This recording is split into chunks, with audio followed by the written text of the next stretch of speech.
All right, everybody, welcome back to Live from the Hammock after a hiatus, obviously, after the Ravens lose in the AFC Championship game to the Kansas City Chiefs, who then go on to win the Super Bowl. We are back after the draft. I want to say congratulations to Trey for, taking the leap, joining the Married Man crew, joining the got the ring now. The ring, Yeah, um, it's a big step. Definitely, I'm pretty sure it wasn't definitely not an easy decision to make, but also just showing, also, this black love is real. It's not we out here being toxic fact. and out here doing all this random wild stuff that you see on TV. That's a Some of fact. us have normal normal marriages. So just, Mhm. just prosperity, y'all, and be fruitful. I don't know, not necessarily in kids, but just be fruitful, in wealth and in, all that stuff. Overall, Kids ain't for everybody, but coming appreciate from y'all a parent. boys leading the way. Hey man, it's Appreciate all y'all boys about leading the love, way. life, and yams. Yeah, I'm, like I'm, life and yams. There you go. Life hey, and yams. I'm, I'm just glad to be a part of the championship team now. Yeah. Yeah. That's Big So, it. ring, got the all rings. right. So, this is obviously the big news. And obviously, we're going to just do draft review. So, before all this got started, we had all the free agency and stuff. The Ravens, obviously, big signing was Derrick Henry, bringing him here in the Baltimore into the fold. He's been at the not the guess not camps, but the workouts, the offseason workouts, like pre-workouts and stuff. He's been there. Lamar's been there as well. So it's nice to see everybody kind of in the building, ready to work, everybody ready to go. Um, the person that wasn't there initially was Rashad Bateman, who we all kind of thought wasn't gonna be here come last week. I think the rumors coming out of the castle were going to be that he was going to get traded on some draft night, not necessarily day night one, but there's going to be I thought one draft night he's going to get traded to move up in the draft to get somebody they actually want. But it came out, I think, morning of the draft, the Ravens had extended him, gave him an extension to keep him at least through 2026. But more information came out about that one, and basically because of his injury or some kind of clause in his contract, because he wasn't available for some camps or something like that, it basically voided that 5th-year option. So the Ravens did a solid by Rashad Bateman and basically gave him that extra year in his deal. He got paid a little bit more money too in the contract. So he's here. So before we get to the draft part, I know, look, it was a surprise for me when I got the notification that morning of the draft. I was like, what? I was under the assumption he's gone. He's not here. He's done. Ravens extend him for 2 years. Do you think that means anything going forward?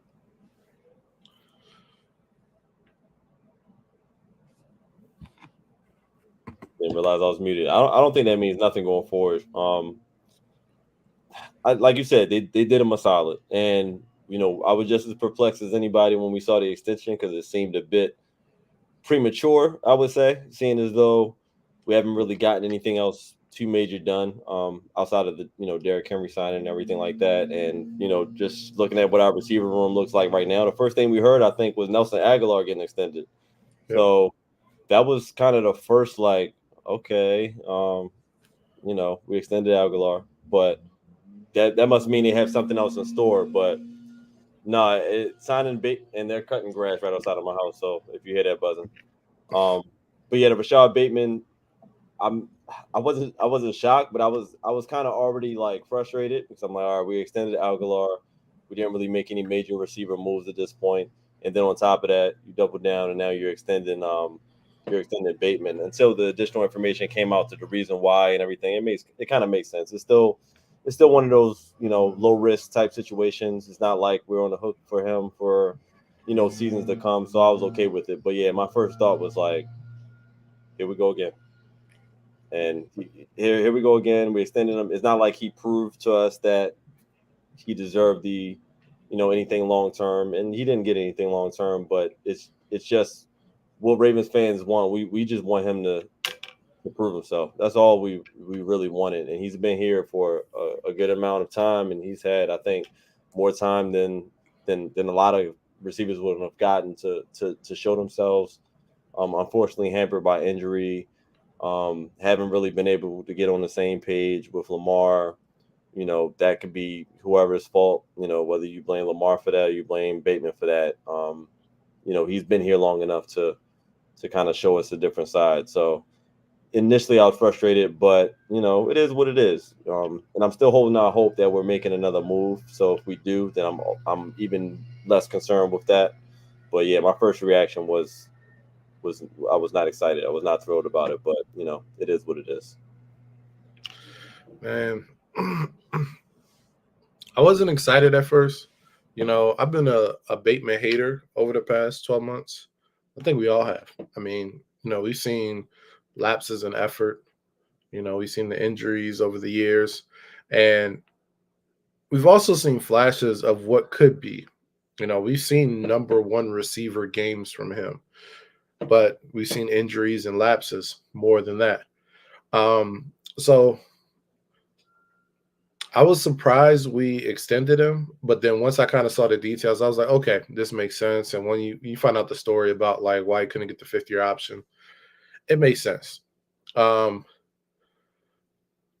starting to feel like I may be ready to shoot Rashad Bateman some bail because, 2 offensive coordinators, 3 years of injuries, trying to recover from those injuries and losing off seasons, losing training camps, a young receiver. Um, that's taxing. I'm shooting him some bail. I'm becoming an apologist. And, I think based upon what they're saying, he's about to be a focal point of this offense, him and Zay. And I think, where I see the philosophy going is there's going to be a lot of usage for them. And I think we have a lot of confidence in what they can do. I think we have a lot of confidence in their ability. It's making sense. It's a good deal. Um, it's a show and prove situation for Rashad Bateman. He got to step up this year. This is the year. He can't be on the is this guy about to break out list next year. This is the year. He has I think it's 800 yards or bust. 800 yards or bust for him. This is going to be the time where he's going to have to step up because I don't know if we're going to have a splashy move. I'm feeling like they're putting it in these young guys' hands and they're trusting the offense that they're developing. We may go get a veteran like a Michael Thomas or, somebody, our usual 30-year-old signing. But, I think this is the year Rashad Bateman and Zay are going to be the focal points of our offense.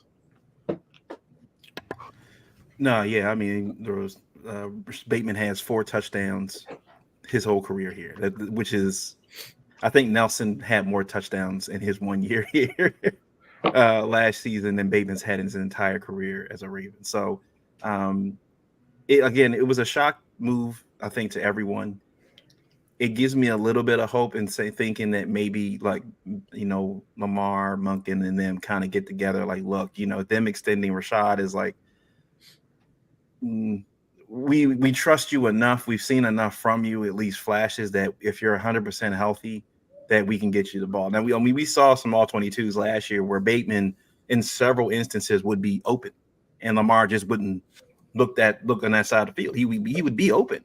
So that's why it's been, I think, an enigma with Bateman. Is just that we've seen flashes of him where he's kind of disappeared from the film, and then there's periods where he clearly flashes on film. It's that Lamar is just, he's looking at 89, he's looking at 80, he's looking at 4, he's not looking at anybody else, and he just kind of lose sight of Bateman. So I would hope that maybe with Odell being gone, Duvernay being gone now, wasn't really used in the passing game anyway, but them being these are going to be your guys for the most part.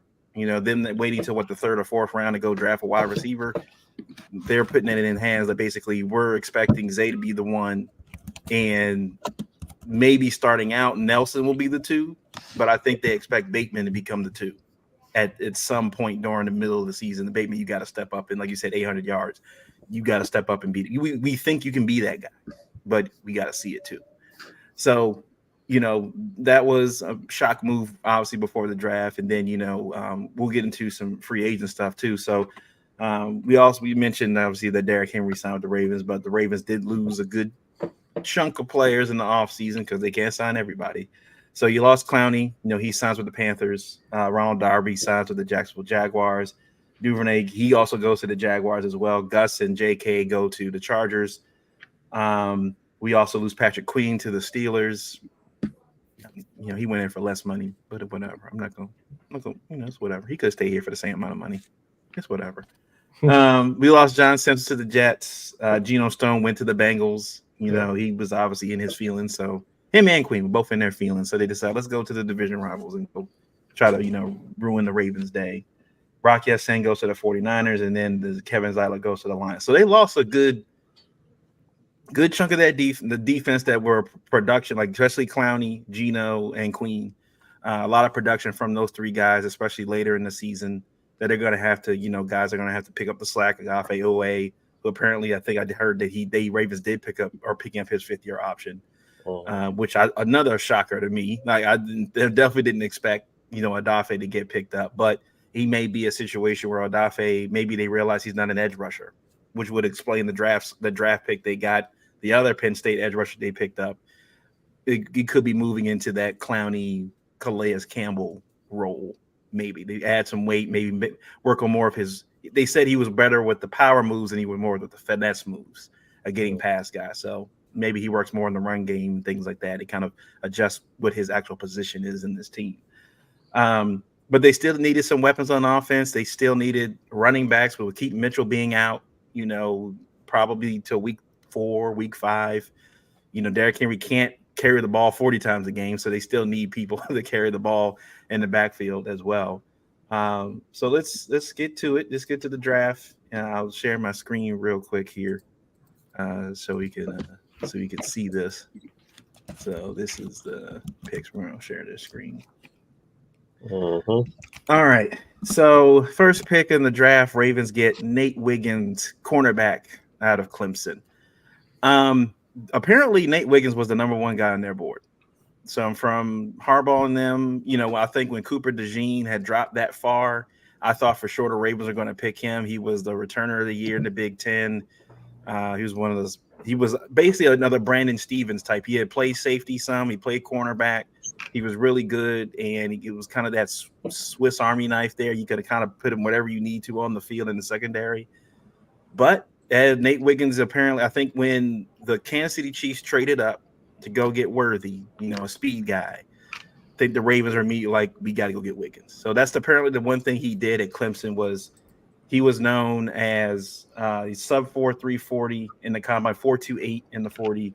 So he's allowed. The tape they showed of him, basically him even just running down. Like if guys, even the guys get passing over the field, he's able to run down guys, make the effort play, smack the ball out of their hands. As they showed it a couple games where he's an effort guy. He plays hard. Yeah. So I mean, like at first I wanted Cooper DeJean, but it made sense. The Ravens are building their team to go beat the Chiefs. They're like, we're making picks now, especially on the defense. We got to get faster. I mean, they got Hollywood Brown now, and you add Xavier Worthy there. You still got, I think Hardman is still there on the roster. You still got Pacheco as well. You got Kelsey. So, I mean, the speed they're going to have in that receiving group is just going to be phenomenal. What I do like about this pick is that he's a pure outside corner, which allows Brandon to be outside. It allows, or Strap Stevens allows Strap Stevens to be outside. It allows Nate to be outside, but it also allows Nate Wiggins to be he's Marlon to be that nickel, that nickel position, that slot position, where that's where he makes his money. That's where he's most effective at, and you still have Kyle Hamilton and them out there as well. So it solves a need in that secondary immediately where they were trying to fill in with Darby and Rock Ya-Sin all last season. You get a younger guy, fast guy that can, help with Marcus Williams as well, making sure the top of the defense doesn't get taken off. So all in all, I thought for where they picked, the fact I think a lot of mocks had him going at least in the top 15, Nate Wiggins. Yeah. So I think when that Michael Penix pick happened with the Falcons, that immediately threw the whole draft off. It threw the entire draft off. Guys started taking off as a lineman. The tackles started going off the board. And then you just saw all these good cornerbacks just falling down the draft. So I was like, as it got to 26 and 27, I'm like, when they were ready to pick, they had their choice. They had Cooper there, they had Nate there, they had their choice. So they got the guy they wanted, which is what you would love to have in the first round. So overall, good pick for the Ravens. Yeah. Yeah, go ahead. I was gonna say, like, this guy, I just love that he's just a pure cover corner. I mean, like, I know we were all looking at, well, me probably, but we were looking at Cooper. But I think after the pick was made, I was really able to put in the hindsight. We don't need any more Swiss Army knives. I mean, we got Kyle Hamilton. We got Brandon Stevens, we got Darius Washington. We have a lot of guys that are hybrid roles in that secondary, but we need a pure cover guy, not a Marlin who's really a slot guy that can play the outside, but a pure cover guy. And I think the only weakness, only flaw that really pushed him down is that, he's a little light. He's a little light. And he's getting the weight room. But he's a guy that loves to hit to be that small. So I think the theme that I got this draft was that, man, we got some guys that can play ball. This guy get in the weight room. So I really love this pick. I think it's gonna make huge waves on our defense. I think he's gonna be an impact player this year. Yeah, I agree. I mean, just from I don't know much about him outside of the research I did on him after he was drafted, but yeah, the only downside I seen, like you said, Trav, was really the weight. I mean, and that's something that can be fixed. I mean, guys get drafted underweight all the time. I mean, we've seen the transformation Lamar made in one season, from the season before last to where he was last season, and that's just a part of the NFL transformation is getting to your NFL weight and things like that. But yeah, like you said, I agree. True cover corner. I was watching some of the presser right after he was drafted, and I kind of didn't like the question because they asked him one of those Ravens questions. They're like, you're going into this this Ravens defense, and they may ask you to do this and do that. How do you feel about them putting you in different roles? I'm like, he's not here for that. He here to play corner. That's he their number one guy on the board. They didn't draft him to be a Swiss Army knife. We like Travis said, we got Kyle Hamilton for that, and we have other guys for that. And I also heard a couple other pundits predictions and saying that he's probably going to beat out Brandon Stevens for the starting position. But I'm like, everybody in Baltimore knows that is probably the other way around. Marlon's probably not going to be an outside. Is most likely going to be Nate Wiggins, probably going to be first year starter. Brandon Stevens on the other side, and with Marlon and Hamilton, obviously, Hamilton, in the safety playing every position, and Marlon playing nickel inside, whatever the case may be. So I think that is the more common scenario. But I do love this pick. I do like the fact that they said that this was one of the Ravens' number one picks on the board because we don't get that. I mean, we know after every draft they always say we got the best player available, but for them to say, we got the best player that we had on our board, it is a little bit different from previous drafts. So I do like that.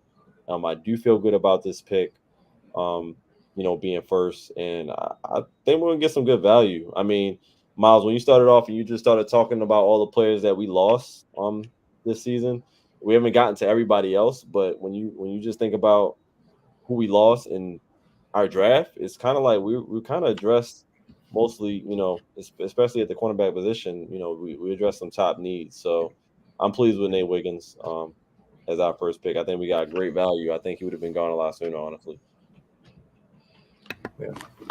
Yeah, it's a solid pick. It's a need that they have, especially when you're considering who they're going to be going up against. You think about the playoffs, right?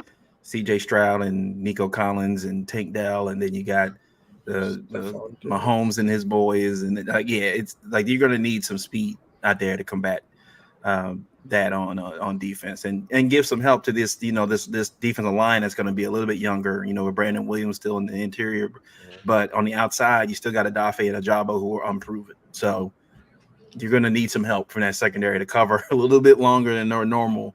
Maybe get some of those coverage, sacks and stuff. So good pick. Next guy, Roger Rosengarten out of Washington. So this guy, obviously, Tyler Guyton, I think, was linked to the Ravens a lot at 30, but the Cowboys jumped and went in and got him. More of a need for them. Tyler Guyton again was kind of a guy, whereas he played majority right tackle, wasn't really experienced at left tackle. So they basically said if the Ravens picked him at 30, he was going to be more of a project. He was going to be play right tackle for the most part, but kind of be that sire to Ronnie Stanley to eventually move to left tackle. This guy Roger Rosengarten is a interesting pickup because while he was at Washington, the only reason he played right tackle is because Michael Penix is left-handed. So his natural position before when he came into Washington was left tackle. He played in high school, played at Pop Warner, whatever. This is the position he played. He only played right tackle because Michael Penix is left-handed. So he's already familiar with how to block on the blind side. He's already familiar with that. So he kind of reminds me of like a Patrick McCarry kind of type player, where he can play left tackle, right tackle, whatever you need him to play. He's gonna be a guy that's, I guess, I'm pretty sure he's probably gonna be expected to play right tackle kind of right away because Morgan Moses isn't here anymore.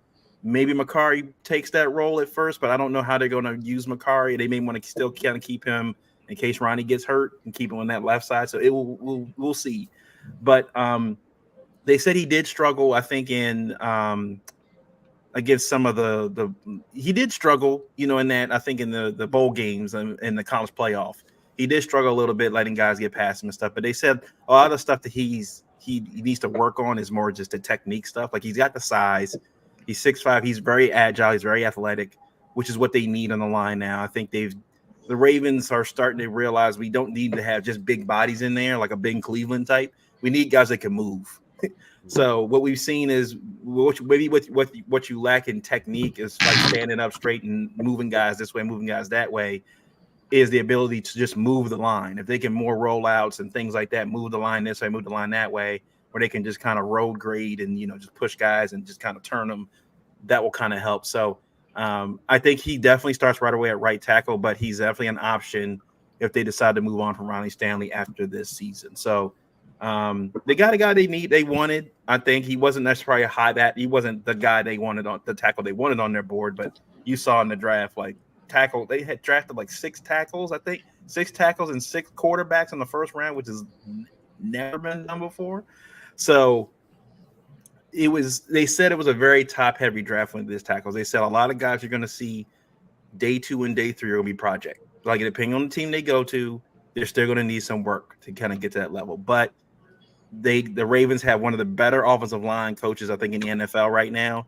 And with what he did last year with the rotation stuff and, getting guys ready with John Simpson and, I think that, and then look, also people forget Voorhees that we drafted last year was hurt. He got hurt, I think, in his pro day, was expected to be a top 10 pick before he got hurt. So I think he was out all year last year for the Ravens, but he's expected to, I think, step up and be another lineman for the Ravens and play at guard. So it's not all doom and gloom. If he's healthy and ready to go, this Ravens offensive line could be a lot better, especially younger. So especially adding this pick, I think they can work with him. And I think it's the line coach. A lot of times with these draft picks that need work, it really depends on where you go. It really depends on where you go and the coaching staff they have there. They can coach you up. So I thought this was a good pick at 2. They got a tackle. They addressed the need early that they needed. Quarterback, tackle. They got that done. So I like the pick.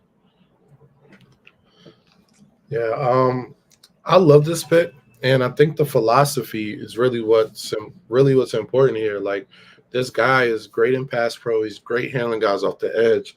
Because what I've been reading is that Monken wants to go more four wide and then empty backfield formations this coming year. So he doesn't. The philosophy is Monken doesn't want to have to help his tackles. Mm-hmm. He doesn't want to have to max protect. He don't want to have a back chipping. He wants to have as many guys in space as possible. So I think this pick tracks. I love the fact that he did protect Michael Penix's blind side. Like the fact that he's great with his lateral quickness. He checks a lot of boxes, and I think that's actually what they said about him. Like, he checks all their boxes. When the Ravens interviewed him, like, it was like 10 minutes, and they said, "Hey, you checked our boxes. We're done here." So this guy's a Ravens guy. So I think he's going to be somebody that can step in, make some noise, and yeah, plug and play guy. So I think this is a great pick, especially at 62. That's a great value pick.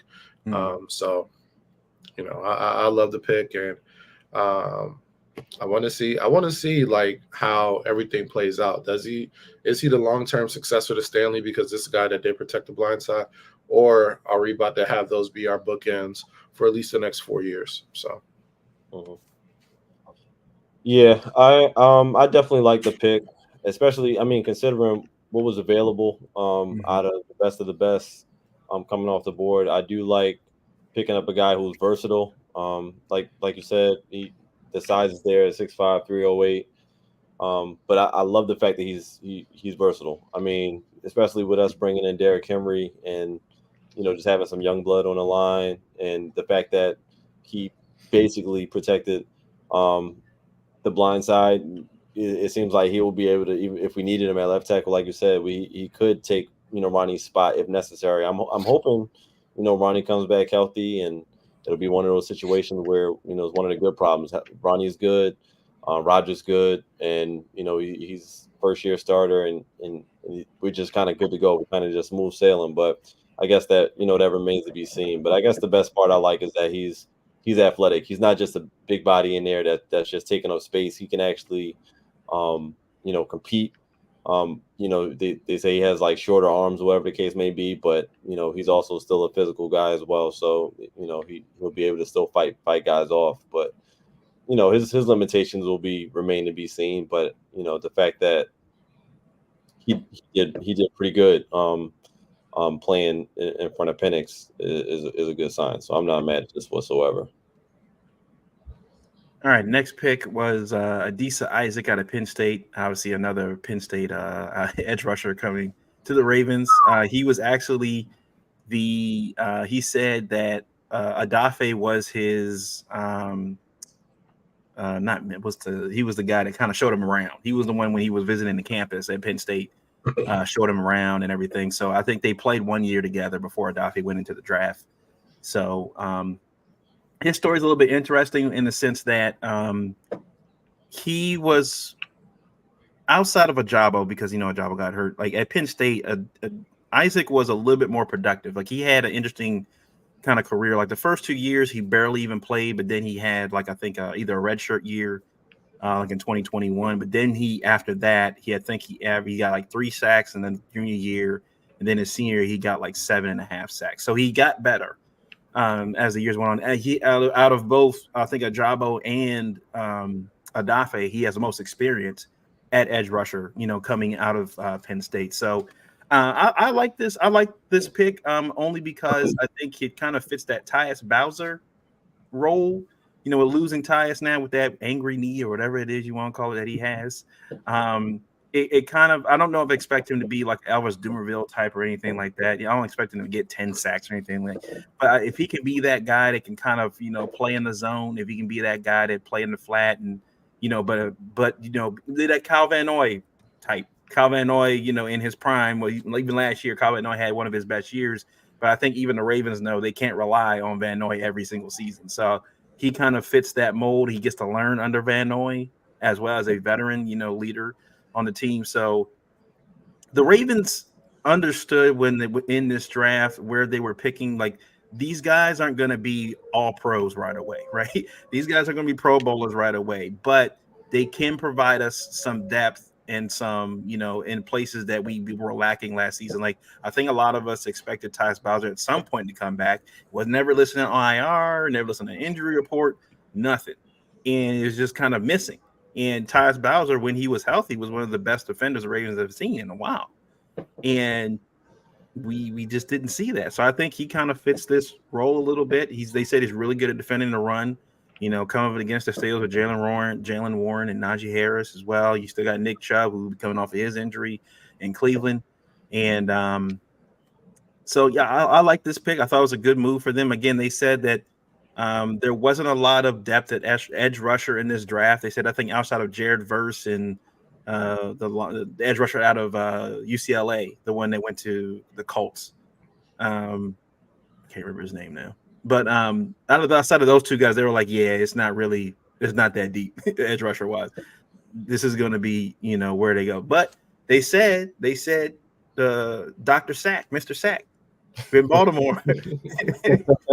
They said he vouched for him. They said he was in the draft room. He was like, "That's the guy. That's the guy I want in the room. That's the guy I want in this room." And look, and I think that the Ravens. We saw what what he did with Clowney, what he did with Kyle Van Noy. Like his impact as a coach and a position coach really turned the table for the Ravens last season, going from one of the worst teams in sack production last year to one of the top teams in sack production. So I think getting him in the room, getting him in the weight room, giving the training room on the field with Chuck Smith is going to do, I think, great things for him, I think, and for us too. So if they get anything out of him this year, if 5 sacks, they get 5, or what he did at Penn State. If he gets 7.5 sacks this season, his rookie year, I think that's the win. I think that's a real for them. So I think that's a good pick. Again, considering the Ravens have people in place now on the coaching staff to kind of get these guys to that next level. Yeah, this is my third favorite pick out of this draft. I think this guy is going to be. I think he's pushing Ojabo out of here. I think Ojabo better. He's going to start getting his locker moved because the highlights I've seen explosiveness. I've seen moves. I see a little bit of polish. Man, I love this pick. I think it was a great value pick. I think Isaac is really going to push for playing time this year. I think he has a great motor, and he does have a lot of Tyus Bowser in him where he can cover, he can set the edge too. So I think he lines right in and being versatile, which is something we value in this defense. So yeah, I love this pick, and I think the theme. I forgot to say this with Rosengarten.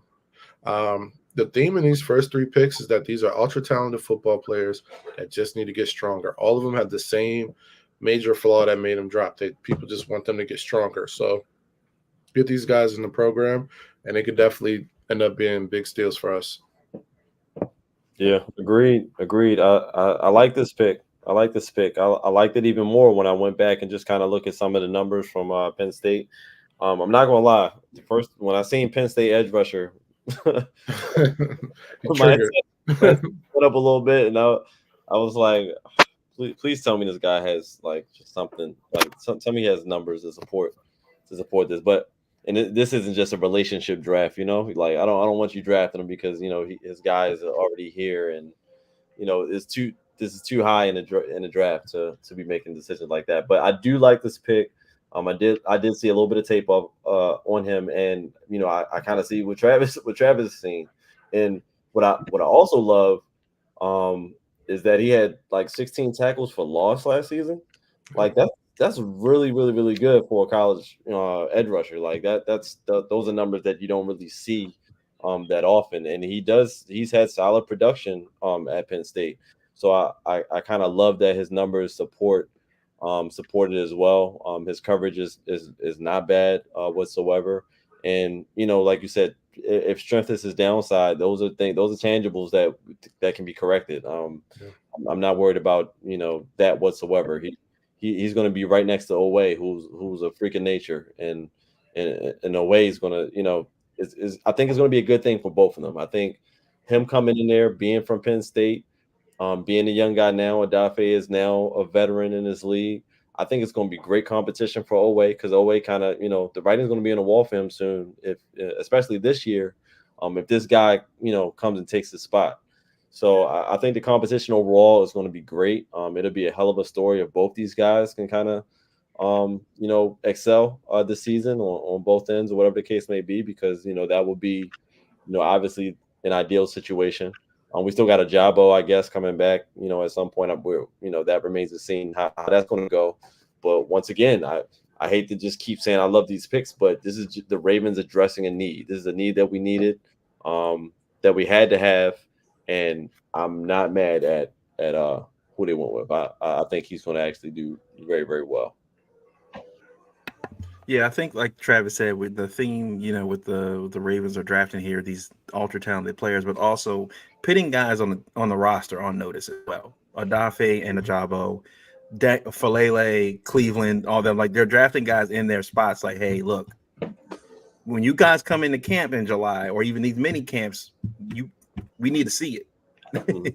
We need to see it. We ain't playing games this year. We got to the AFC Championship game. We came this close. We trying to get back there. Okay, we ain't playing games this year. So I did like the fact that the Ravens are like not, worrying about guys' feelings, worrying about guys, egos. And it's like, look, we trying to win football games here. So that takes us to our next pick, Devontae Walker. The Ravens, I think, traded up to go get him.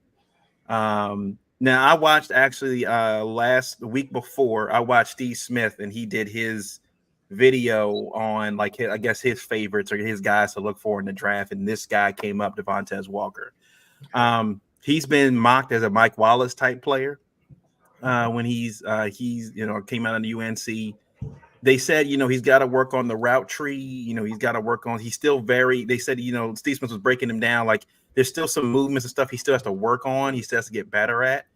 But they were like, what you can't, but they always tell you can't coach, right? You can't coach speed. You can't coach speed.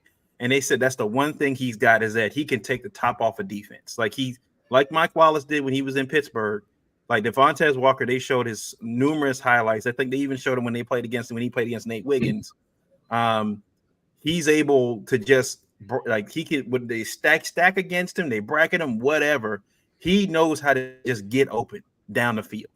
And I think that's what's going to be great for the Ravens is they don't necessarily have to rely on Zay Flowers to be the constant deep threat. Zay provides so much more for the Ravens just besides running go routes because Zay can run. He can run middle of the field. He can run the outs. He can run the ends. He can run all that stuff on the route tree. Devontae Walker, at least for the first year, he can work on the routes and stuff. I don't expect him necessarily. He's going to be the fourth guy. I don't expect him to necessarily be like get that many receptions or whatever. But if it's like, especially if they're crossing the 50-yard line and they're like within 40, 45 yards of the end zone, go for it. Like I can expect, but this also, brings into question, Lamar, the only way this works, Lamar has to work on his deep throw accuracy. He's got you can't miss like he did last year. There were so many opportunities where Lamar missed on these deep passes. And if we see, in preseason or whatever, Walker just getting past guys, just finding ways to get past guys, and like that's going to be. I mean, he may not have the yardages, but I could see him having 5 or 6 touchdowns, just because he could have a 3-catch game for like 70 yards and like 2 touchdowns. Like that's it. It's because he's running go routes. That's what he's doing all game. So Steve Smith said, like, look, a lot of stuff he has to that he need to get better is just technique stuff. It's not that he has the speed to get. He knows how to get past guys in the secondary. But it also helps, for the Ravens, what they were getting with Odell, helping do that similar role. Odell's not as fast as he used to be. This guy can be, though. He takes a lot of pressure off. If you got 89, you got Likely, you got Zay, and you got this guy running around. What do you do? You got to pick somebody that's like, if you got Zay and this guy going deep, and somebody's like, oh, the safety's got, I got to pick somebody. So I think if Lamar can get his accuracy right and start hitting these guys in stride and stuff, and he could be a very, very dangerous pick. And Steve Smith, Steve Smith's one of my favorite receivers of all time. Before he was a Raven. So if he says this guy, like, look, I like this guy, or he said it really depends on where he goes, and then he did a post draft and he said I like him going to the Ravens, especially with T. Williams and those guys there, and Keith Washington and them there. To get him to that next level and work on his route tree and stuff. And this just being with Lamar, being with Zay, being down in that atmosphere. And look, like you said, Travis Monken going to more of a 4 wide. I think he could be featured a lot more in this offense going forward for this season. So this was my favorite pick. This was my favorite pick. Just watching the Steve Smith show and the Ravens picking him up just for the potential of what he could do here in Baltimore. This is my second favorite pick. And I'm telling you right now, he's pushing for Bateman's spot. I'm calling it right now. He's going to push for that playing time. This guy is going to make an impact. I'm making it seem like this is about to be the greatest draft class of all time. It may be. But this guy can ball. And he dropped because he had a bad Senior Bowl, because they made a big deal about him dropping passes. But, like, I think Steve Smith called it out and it was like, he didn't drop passes in the regular season. He just had a bad Senior Bowl. practice. Which is fair. It's fair, man. People go through that process, and sometimes they don't look their best. But this guy, he can take the top off, the defense, and not the greatest route runner, but hey, we can make him a decoy. We can make him a deep threat. I think Monken is drooling over this guy because he has Bateman that can run routes. He has Zay that can run any route, and then this guy can just take the top off the defense. I mean, it opens up so much for Andrews, for Likely. I just really like this pick. I think this guy, it could be a future stud, especially if Bateman doesn't return the following season. Well, in 2 seasons if he doesn't get an extension. But yeah, he puts everybody on notice, man. Odell, who?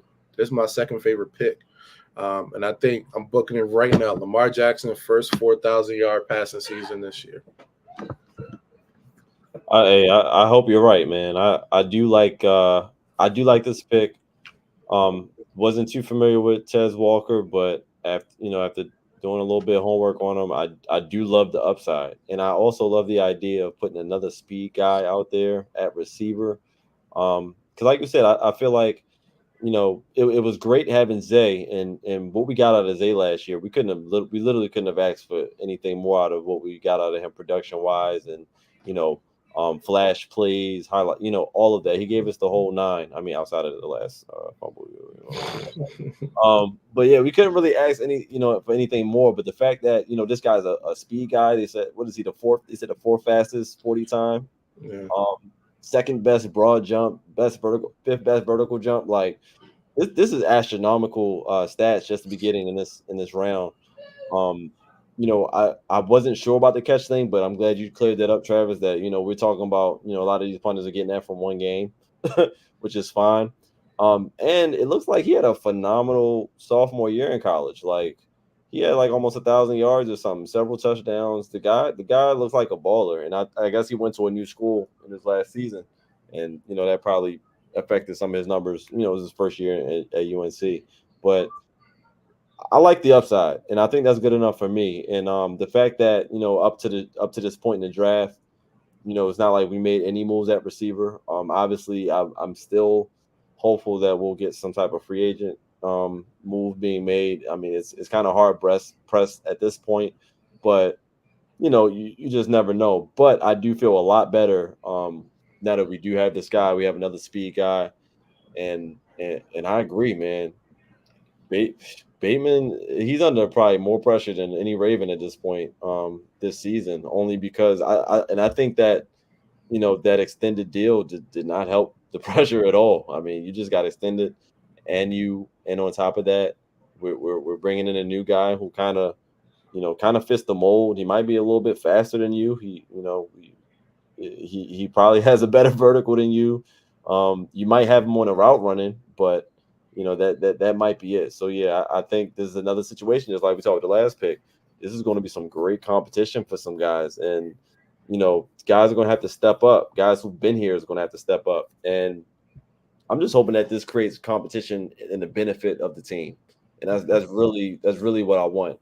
Do I want Walker to come in and take Bateman's spot? I mean, if it means that we're going to win more games and we're going to have better outcomes, but ultimately, I want who we have to be better than what they were last season. And but Walker, man, his upside is crazy, and I'm hoping it's one of those picks where we looking back like, wow, we really just got the guy.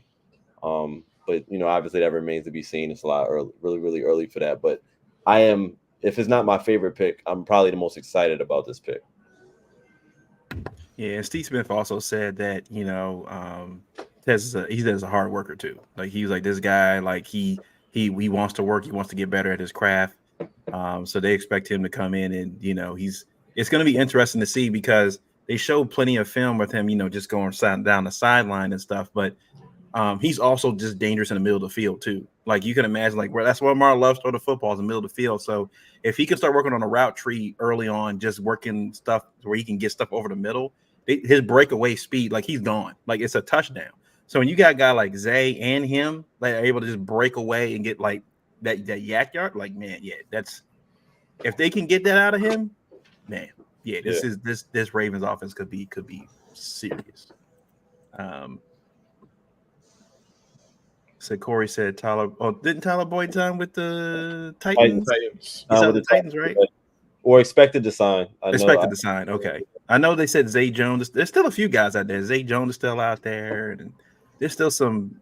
I expect the Ravens to go sign still probably one more guy, one more wide receiver before they hit training camp. But next pick the Ravens had was TJ Tampa. Didn't really know much about this guy out of Iowa State. People love this.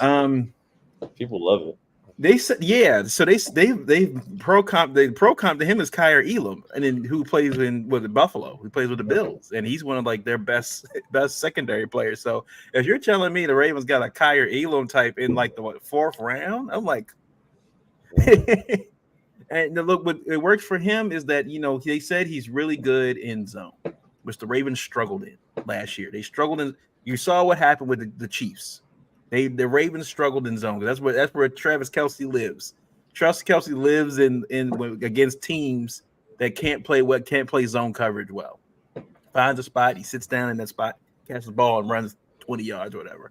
So he's really good in the zone. What's really good about him, though, is what I like about him is his situation is he doesn't have to start right away.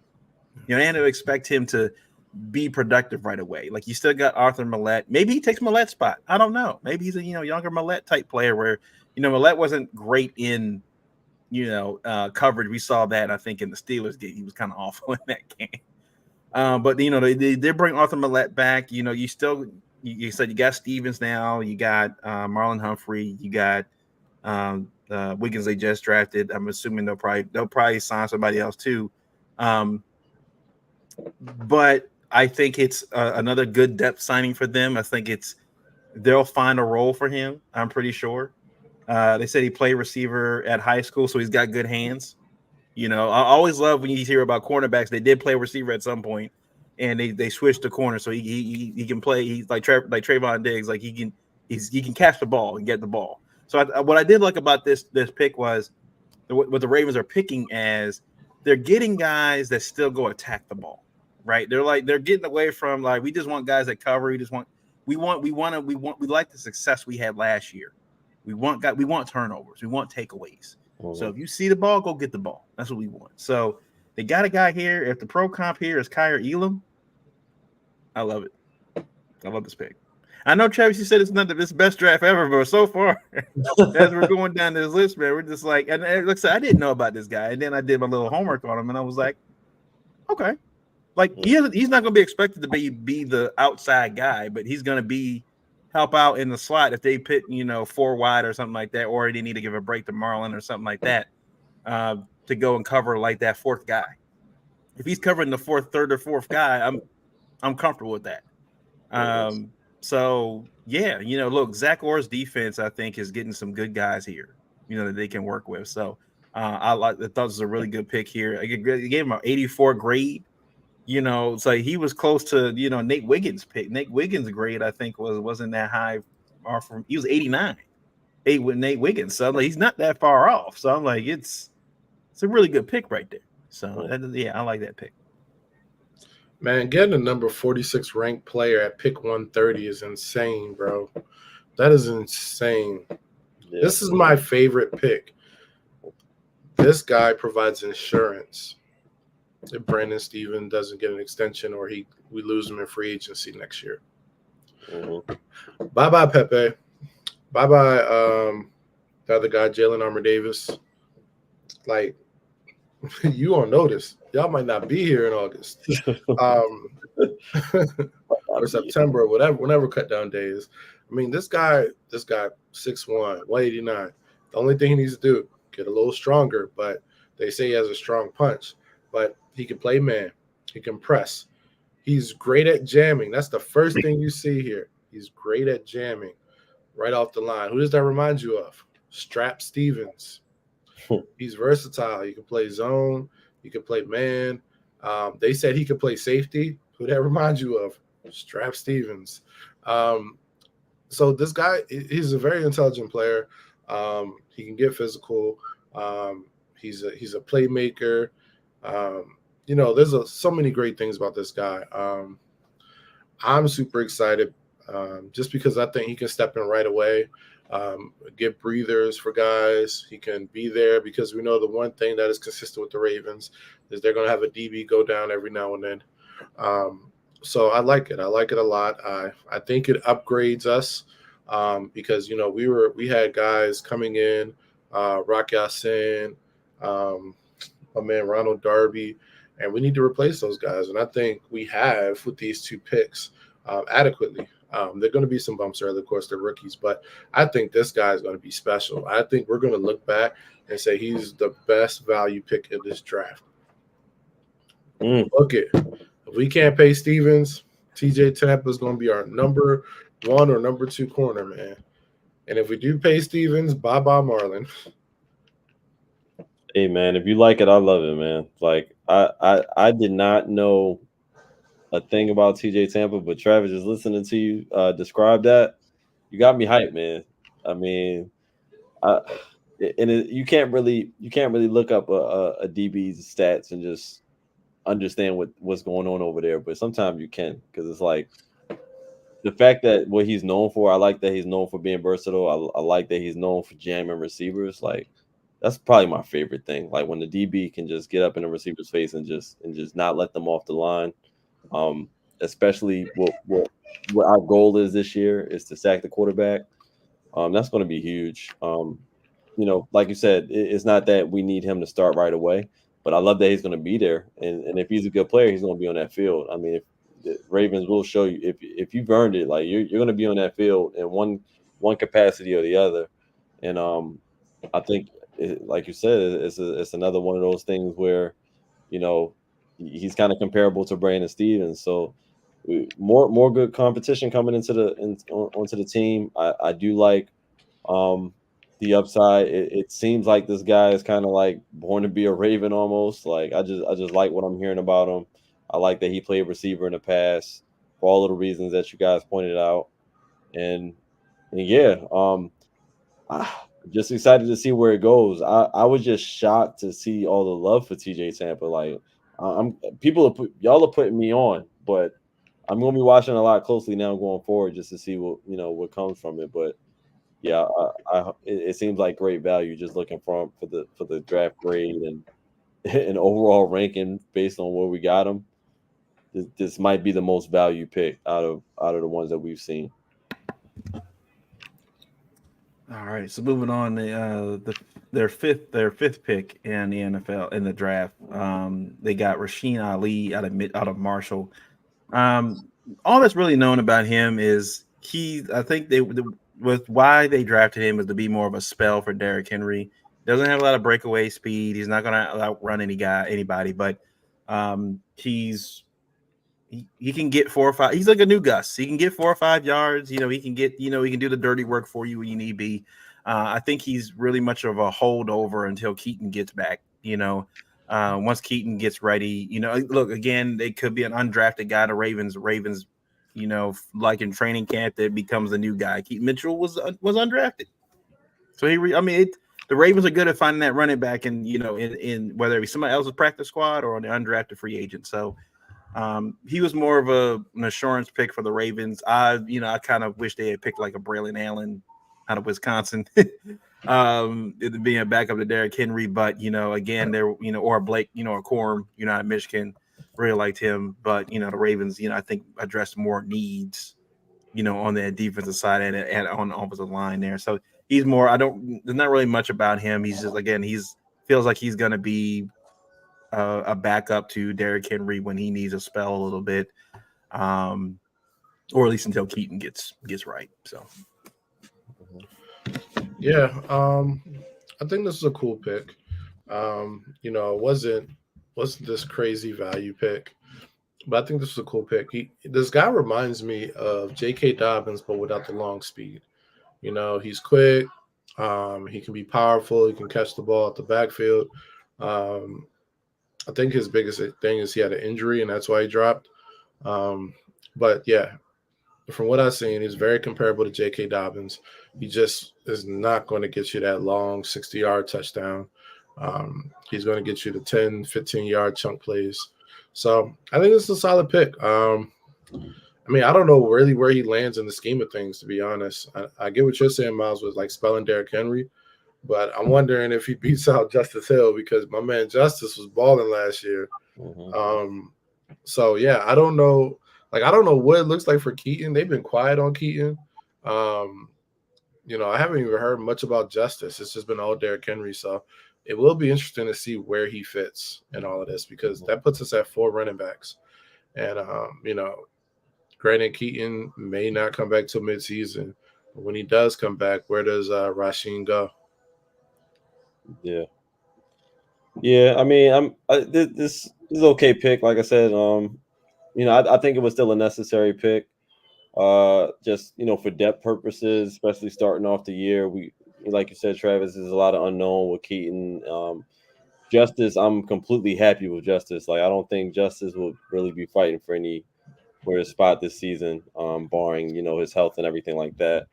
But yeah, I think it's a solid pick just for what was needed. You're gonna need bodies in camp to be able to fulfill that.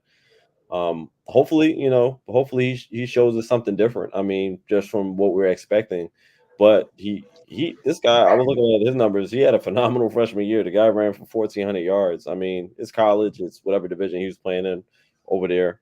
But that's still impressive to run for 1,400 yards your freshman year. And he followed up his the very last season he had like 1135. So the guy's a baller. I mean, he can do numbers. Like I said, it remains to see what he can do in the league. My biggest concern really is the injury. I mean, as a running back, you rupture your biceps. That's kind of tough to come back from. But we'll see what happens with that. But I'm not overly thrilled with this pick, but I'm not mad at it either because it's still a necessity. So, pretty good depth draft pick. I'll say that. Yeah, I think like they're saying here, he's a natural hands catcher who can produce after the catch. I think that's where his value is going to be for the Ravens.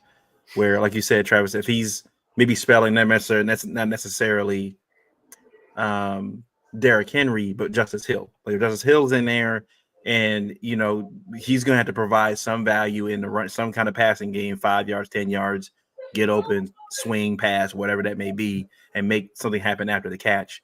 That's where his value is going to be. Like, again, once Keaton gets back, like you said, I don't know where he kind of falls into this, but I think the Ravens don't want to keep going back to the last 2 seasons where they're trying to sign, Dalvin Cook and trying to sign Melvin Gordon, in the in like week 13, week 14 when they run out of running back. So I think the Ravens are like, let's have a guy that's already in the building. Let's just have him on the roster.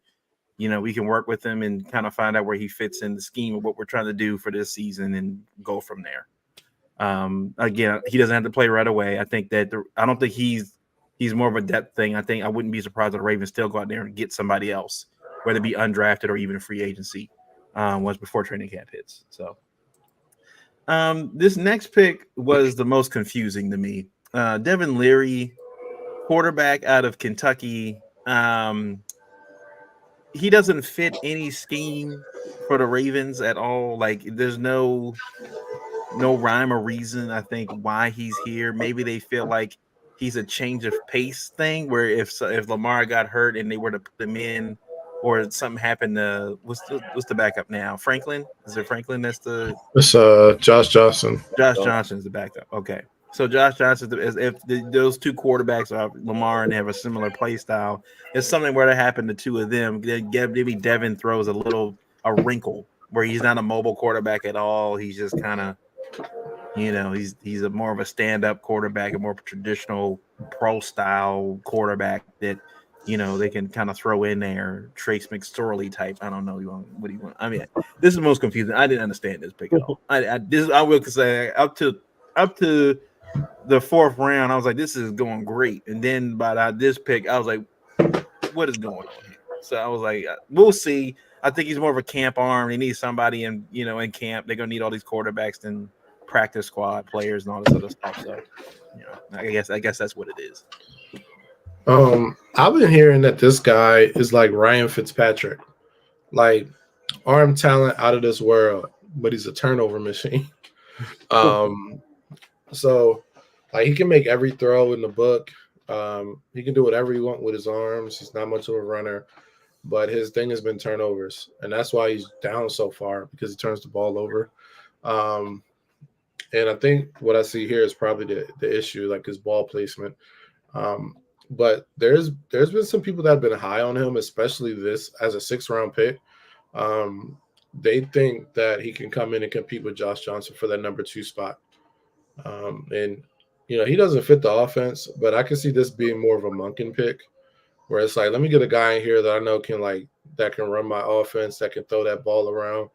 And I think that's what this guy is.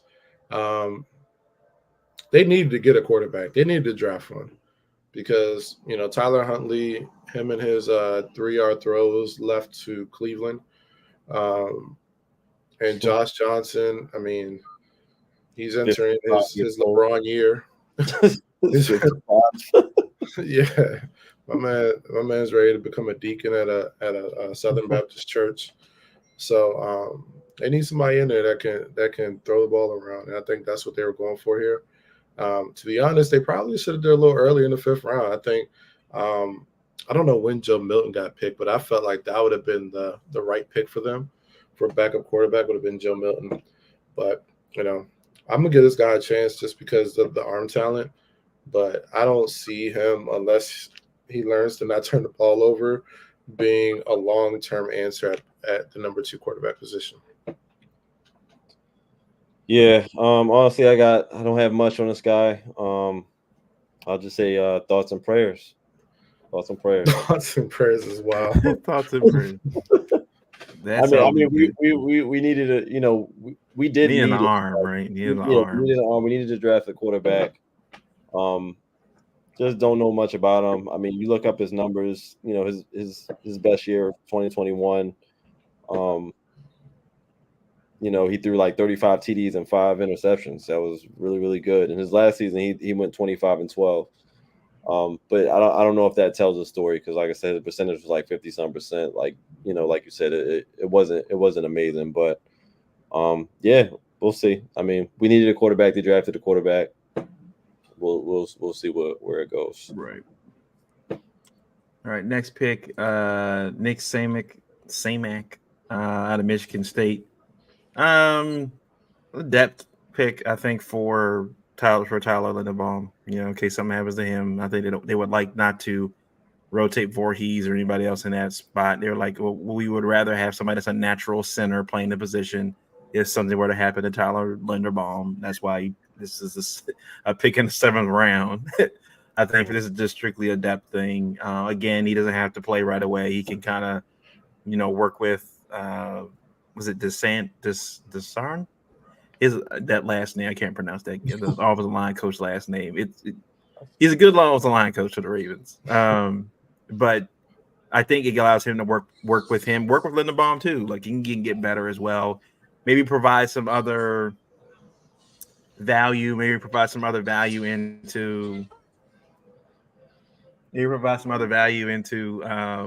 like guard play. Maybe if they play guard or something, interior line or something like that. Then I think that helps. Then I think that helps for sure. But yeah, 7th round pick. I don't think hurts. It is what it is. I don't really know much about this guy. He did play 32 games at Michigan State, so that helped. So he did play a lot. So he's got. Yeah, again, this is more of a depth pick. I mean, when you start picking this part of the draft, it's like, okay, now you're just picking who is ever left on the board at this point. Yeah. I think the good things about him is he fits what we want to do from a blocking standpoint. Zone heavy scheme. He's good in pass pro. I see him being, like a backup to Linderbaum, but also being like a flex guy, a guy that can play center and guard, move him around. Maybe on a high end, he can compete for one of those guard positions this year. Mm-hmm. I don't know. We got the best offensive line coach in the NFL, so anything's possible. But I agree. I think he's a depth pick that just fits what we do. Yeah, agreed. All of the above. I do like that he is a center. Tyler Linderbaum, he's been pretty good. Staying healthy for the most part. I think he missed some time And I mean, it does say a little bit of something at that time he missed. I think we had some issues with snapping the ball. So just the fact that we'll have a solid backup who's a center that can fill in if needed. Because as great as Makari was last season and being able to fill in wherever somebody went down, I mean, we just can't rely on that, week in, week out. So I do think that at any position that we probably wouldn't want him to have to always fill in it will be center, just because it's such an important role in the offense and important for like not creating turnovers and things like that. If you're not like a true center, it's always going to be a risk. So it's a cool depth signing, but I also like it for that that insurance at that specific position as well. All right, and the last pick of the draft for the Ravens, Sanusi Kane. Yeah, the Geno Stone pick, basically. He's the Geno Stone Yo, pick. that's what I was I think gonna the say. the Ravens are like, they picked him in the 7th round. So what the hell? We're drafting out the safety in the 7th round. I don't know. I don't know if this was a slight against Geno. They were like, you know what? We'll just replace you. We'll draft another safety in the 7th round. And he's going to do the same thing you did. So it's like, yeah, he said he's a great run defender. So he's another, guy back there that they'll use. Yeah, don't know really much. Again, he doesn't start right away. We'll see what happens in training camp. What they do with him, and is again, you see this pro draft analysis is like 2 sentences long, so it's not a lot, not a lot of information about him, going in here. So again, the Ravens like their secondary picks, especially having guys that they can move around different places and stuff like that in case something happens. So he had 155 tackles, 2-year starter. So I mean, maybe they play him in those those goal line packages. Maybe play him in those 3rd and shorts. Those kind of situations where he helps in the run in that case. So that's all I got from that. Last pick in the draft. He was 30 the 2 picks before the last pick. So yeah. Yeah, 7th round pick. I mean, the only thing I got is like his play style is similar to Deshaun Elliott, so he may just be coming in just a headhunt. I don't know. We'll see. I'll wait till training camp. Yeah, I reserve most of my judgment for camp on this one. I mean, last pick in the draft for us, is you got to kind of just show us what's going on, because at this point, when you I'm sure they were just like this in the draft room, just At this point, right? Yeah. yeah, which and safety does make sense. I mean, I think that makes sense as far as depth and everything like that. Like you said, Travis, we kind of don't know, what he's really brought into, but obviously he's a short tackler. So, if you do anything right, the fact that you're a short tackler, Baltimore will welcome you for that. All right. That's Stop that on that. sharing real quick. Yeah. So I mean, all in all, what would you guys give grade? What would you guys give the Ravens a grade on this draft? An A. They had like 10 teams get A's in the draft. I'm like, that can't Yeah. be everybody got an A in this draft. Like, Yeah. I don't know about them other teams. All no, the A's I really have off bat are Chicago and the Ravens. I think their first no, this is not 4 picks, but I guess 1, 2, 3, 5. Those first 5 picks: Wiggins, Rosengarten at tackle, Isaac linebacker, Walker wide receiver, and Tampa at cornerback. I think those 5 picks right there, those guys are going to play this year. Like I think they're gonna see time on the field and be involved on offense and defense for sure. So I think that they're going to be fill some roles that a lot of older guys were, basically filling that role last year. You got younger guys, a lot more speed, a little bit more durable, hopefully, playing that role into this part of the season. I give it, I'll say as of right now, I'll give it a B minus, but it can be an A. It can be an A. I think 3 of these 5, I'll say, minus Ali, and Leary, and all the rest of those guys. If 3 of those 5 picks, I think that Nate Wiggins, I think especially, I'll say Nate Wiggins, Walker, and Isaac. If those 3 guys hit, I think this is an A for sure. I don't expect Rosengarten the first year, but if he hits like year 2, year 3, okay. But if Nate Wiggins, Isaac, and Walker first year they hit, yeah, I think this is an A for the Ravens for me. Yeah. Yeah. I'm not mad at the A. I think before we started this show, I think I was sitting around a B plus, Mm-hmm. but just kind of fleshing it, just talking it out and kind of breaking some of these draft picks down. I think I'm moving towards an A minus, and mainly like you said, Ma, I think the first 5 picks are such great value picks to the point where I can't really see them not producing. I think when we what was the running back, was he like the 6th pick, like Yeah.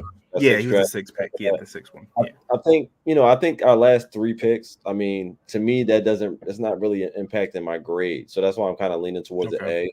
A. Um, the running back that we picked up is kind of like it's still at the end of the day, it's still addressing a need that we have. I think that's um just been the best part. I mean, we've addressed every need, and I think we did it early. And we literally the first 5 picks we addressed the need, and even in the latter picks we still addressed needs throughout the whole draft. But I think value wise, where what these guys are ranked on the board, where we drafted them, what their grades were, coming into the draft. I don't, I can't really, like I said, I'm not mad if somebody says, give them a B plus. But if somebody says anything lower than that, I think they're just not really well read on what's really going on in Baltimore. So I think my grade, I'll give them A minus, but that's only because we're just not trying to be too overly excited. Mm-hmm. But, my excited answer is giving them an A plus. But I'll everything can't be a home run in an NFL draft. So I'll say A minus for me. I was thinking like Tez Walker with the new kickoff rules. Man, I think he can make a crazy initial impact Mm-hmm. with us. Mm-hmm. Mm-hmm. Um, Mm-hmm. but yeah, like I was saying, I'm steady on the A. Those first 5 picks are just so strong. They Yeah. were. They They are were. so strong. Like you're looking at like could be the future start. This could be like the Chris McAllister, Terrell Suggs, Ed Reed. That look of the Ravens where we just hit all the way across on this draft. So I'm hoping it turns out that way. But I think those 5 guys are all going to play significant roles this year. So I'm going A. I like All it. right. Hey, yeah. So next up we have rookies mini camp starts tomorrow. So the rookies will be in the building. I think as of this morning, 5 of them have signed their deals. I guess some of them will come in tomorrow and they'll sign the rest of them. But the mini camp starts May 3rd through the 6th or May 10th through 13th. I'm not sure which day is locked in, but it's going to start within the next 10 days. Then they have June 1 cuts. So any veterans they have on the team, they may do the post June 1 cut deadlines. That's June 1. So they potentially Ravens could make some moves there, make something happen. And then July 15th is the franchise transition tag. I don't think Ravens are tagging anybody this year. So no worry about that. And then after that, training camp starts a couple weeks after that. So yeah. So all in all, look, the Ravens I think addressed a lot of positions of need, especially guys that can get better going forward. I think Nate Wiggins is definitely your day one starter. Adisa Isaac, I don't know about day one, but I think a lot of these guys, I think Walker will be definitely involved in like a lot of different packages throughout the season where he's going to be featured. I think Isaac during the season by week 8, week 9, getting his feet wet or whatever, could be like you said, could maybe take a Jabo spot or a Dafe spot on that starting roster by the end of the season. And I think Rosengarten may be the starting right tackle for this team. There's going to be some competition going in with him and Falele or Falafel. So I'm calling Falafel. Falafel right now. So until he proves otherwise, he's Falafel right now. So Rosengarten and Falafel, battling for that right tackle spot, and also Pat McCarry out there as well. So I like the positions they drafted is going to provide a lot of battles in camp, guys getting better, guys forcing themselves to take it to the next level. So yeah, I just pray that everybody stays healthy. I just pray everybody stays healthy this Same. season, Yeah. man. Just pray everybody stays healthy so we can just get to week 1 and ready to go. So we're going to obviously take another break until we hit training camp or whatever. So it's going to be warm out. It's been 90 degrees over here on the East Coast. It's a little preview to the summertime. Maryland weather, we already know we're going to get like maybe a week or two where it's like 80 degrees and it's going to jump right to 100. We already know what's going to happen. Yep. So, yeah. So, yeah, everybody, be outside. Be outside this summer. Enjoy yourselves before we get ready for this football season. We hit training camp, so we'll be back around training camp time and preseason time to kind of get ready for this season. But thank you guys for watching and listening, and we will catch you guys later. Peace. Peace.